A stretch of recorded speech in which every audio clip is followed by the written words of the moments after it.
Hello friends, welcome back to my channel divine tutorials. तो friends, जैसा कि मैं आज आप सभी के लिए लाई हूँ मॉक टेस्ट। तो मॉक टेस्ट जो मैं आज आप लोगों को कराऊंगी वो बहुत ही इम्पॉर्टेंट होगा किसी भी एग्ज़ामिनेशन के लिए। तो फ्रेंड्स, अगर आपको हमारा वीडियो थोड़ा सा भी पसंद आए तो इसको लाइक कीजिए और अपने फ्रेंड्स में शेयर कीजिए और हमारे चैनल को सब्सक्राइब करके बेल आइकन को ज़रूर प्रेस कर लीजिए, जिससे सभी वीडियोस की नोटिफिकेशन आपको समय से मिलते रहें। तो देखिए, आज का हमारा पहला क्वेश्चन है, भारतीय संस्कृति का स्वर्ण युग था। तो भारतीय संस्कृति का स्वर्ण युग था, ऑप्शन दिए गए हैं मौर्य काल, राजपूत काल, चोल काल, फिर दिया है गुप्त काल। तो इसमें बताइए भारतीय संस्कृति का स्वर्ण युग कौन सा था। तो इसमें हमारा ऑप्शन सही हो जाता है लास्ट वाला, यानी कि गुप्त काल। ठीक है, गुप्त काल जो था वो भारतीय संस्कृति का स्वर्ण युग था। इसके बाद आते हैं अगले क्वेश्चन की तरफ। तो क्वेश्चन हमारा दिया गया है, फायान कहाँ का निवासी था। तो फायान जो है वो कहाँ का निवासी था, बताइए। भूटान का, अमेरिका का, चीन का या फिर बर्मा का। तो ये बहुत ही इंपॉर्टेंट क्वेश्चन है। ऐसे ही क्वेश्चन एग्जाम में पूछे भी जाते हैं। चाहे तो आप लोग पुराने जो ईयर के क्वेश्चन पेपर हैं उनको उठा करके देख सकते हैं कि क्वेश्चन किस तरह से एग्जाम में पूछा जाता है। तो क्वेश्चंस, यही क्वेश्चंस बार बार एग्जाम में रिपीट होते हैं। तो बताइए फायान कहाँ का निवासी था। भूटान, अमेरिका, चीन, बर्मा। तो फायान जो था वो निवासी था चीन का। ठीक है, याद रखिएगा हमेशा, फायान कहाँ का निवासी था, चीन का निवासी था। अब चलते हैं नेक्स्ट क्वेश्चन की तरफ। तो देखिए, क्वेश्चन हमारा दिया गया है, गुप्त वंश के संस्थापक कौन थे। Very important question. गुप्त वंश के संस्थापक कौन थे। घटोत्कच गुप्त, चंद्रगुप्त प्रथम, श्रीगुप्त या फिर इनमें से कोई नहीं। तो इसमें हमारा सही ऑप्शन कौन सा हो जाता है, जल्दी से बताइए आप लोग। तो इसमें हमारा सही ऑप्शन हो जाता है श्रीगुप्त। ठीक है, गुप्त वंश के संस्थापक कौन थे, श्रीगुप्त थे। अब चलते हैं नेक्स्ट क्वेश्चन की तरफ। तो देखिए, एरण अभिलेख का संबंध किस शासक से है। तो एरण अभिलेख का संबंध किस शासक से है, बताइए। ऑप्शन आप लोगों के सामने दिए गए हैं, ब्रह्मगुप्त, चंद्रगुप्त प्रथम, चंद्रगुप्त द्वितीय, भानुगुप्त। तो बताइए एरण अभिलेख का संबंध किस शासक से है। तो इसमें हमारा सही ऑप्शन हो जाता है ऑप्शन नंबर डी, यानी कि भानुगुप्त। भानुगुप्त का संबंध जो है वो किससे है, एरण अभिलेख से।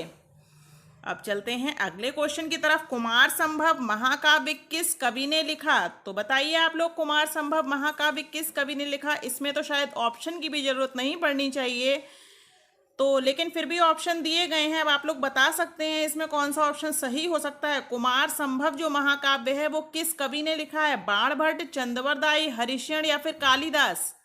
तो इसमें हमारा सही ऑप्शन हो जाता है कालिदास। कालिदास ने लिखा है कुमार संभव महाकाव्य। ठीक है, अब चलते हैं अगले क्वेश्चन की तरफ। तो देखिए, नालंदा विश्वविद्यालय की स्थापना का युग है, यानी कि किस युग में नालंदा विश्वविद्यालय की स्थापना हुई थी। तो बताइए, मौर्य युग में या फिर कुषाण युग में या फिर गुप्त युग में या फिर पाल युग में। तो फटाफट से बताइए आप लोग, अपना आंसर दीजिए। नालंदा विश्वविद्यालय की स्थापना का युग है, तो इसमें हमारा सही ऑप्शन हो जाता है गुप्त युग, यानी कि गुप्त काल में नालंदा विश्वविद्यालय की स्थापना हुई थी। अब चलते हैं अगले क्वेश्चन की तरफ। तो देखिए, प्रयाग प्रशस्ति अभिलेख का लेखक हरिसेन किस शासक का दरबारी कवि था। Very important question. प्रयाग प्रशस्ति अभिलेख का लेखक जो हरिसेन था वो किस शासक का दरबारी कवि था। तो ऑप्शन देखिए दिए गए हैं, समुद्रगुप्त, अशोक, कनिष्क या फिर चंद्रगुप्त द्वितीय। तो इसमें हमारा सही ऑप्शन हो जाता है ए, यानी कि समुद्रगुप्त। समुद्रगुप्त का दरबारी कवि था। ठीक है, हरिसेन। अब चलते हैं अगले क्वेश्चन की तरफ। तो देखिए, धन्वंतरी जो थे वो कौन थे। तो पहला ऑप्शन दिया गया है चंद्रगुप्त मौर्य के विख्यात जनरल। दूसरा ऑप्शन दिया गया है चंद्रगुप्त विक्रमादित्य के राज दरबार के नवरत्न में से एक, जो कि प्रसिद्ध चिकित्सक थे। फिर ऑप्शन हमारा दिया गया है हर्ष के समय के एक प्रसिद्ध नाटककार, और फिर दिया है अशोक के राज दरबार में संगीतज्ञ। तो बताइए धन्वंतरी जो थे वो कौन थे। तो इसमें हमारा सही ऑप्शन हो जाता है सेकंड वाला, यानी कि चंद्रगुप्त विक्रमादित्य के राज दरबार के नवरत्न में से एक, जो कि प्रसिद्ध चिकित्सक थे। अब चलते हैं, ये हमारा नेक्स्ट क्वेश्चन दिया गया है नाइन्थ वाला। गुप्त काल की सोने की मुद्रा को क्या कहा जाता था? गुप्त काल की सोने की मुद्रा जो होती थी उनको क्या कहा जाता था? तो ऑप्शन देखिए दिए गए हैं, दीनार, कारशापण, निष्क या फिर काकिनी। तो इसमें हमारा सही ऑप्शन हो जाता है दीनार। यानी गुप्त काल की सोने की मुद्रा को क्या कहा जाता था? तो उसको कहा जाता था दीनार। अब चलते हैं अगले क्वेश्चन की तरफ। तो देखिए, गुप्त युग में भू राजस्व की दर थी उपज का चौथा भाग, उपज का छठा भाग, उपज का आठवां भाग और उपज का आधा भाग। तो उपज का छठा भाग ये हमारा सही ऑप्शन हो जाएगा। यानी गुप्त युग में भू राजस्व की दर कितनी थी? तो वो थी उपज का छठा भाग। तो फ्रेंड्स, ये थे हमारे 10 क्वेश्चंस आज के मॉक टेस्ट के। और इसी तरह के मॉक टेस्ट देने के लिए आप हमारे चैनल को सब्सक्राइब कर लीजिए अभी तक।